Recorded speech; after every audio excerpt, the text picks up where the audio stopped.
Well, I think the biggest misconception about the market is that people are very impatient. One of the things that we saw recently is that in the just 10 years ago, people would hold a stock for 3, 4, 5, 6, 7 years on average.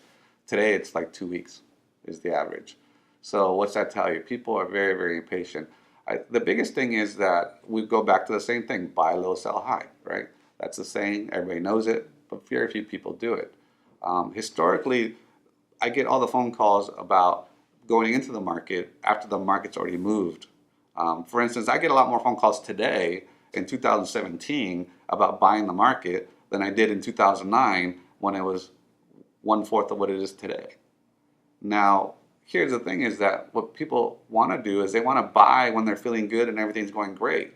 Really, the time to buy the markets is when everything's bad because that's when prices are low. And even though the companies are great, the prices go down because of the overall market.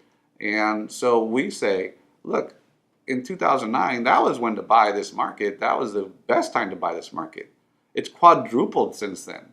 Yet today, I get all the phone calls about people wanting to buy. Why? Because they've seen that quadruple, right?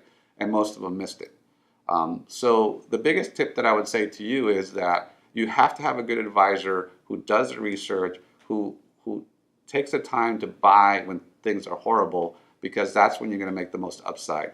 You don't necessarily, if you buy today and you hold it for the next 40 years, you'll probably be all right. But the question is, what happens when the market turns down? What are you doing? Are you getting out of the way, or are you riding it all the way down and holding through it?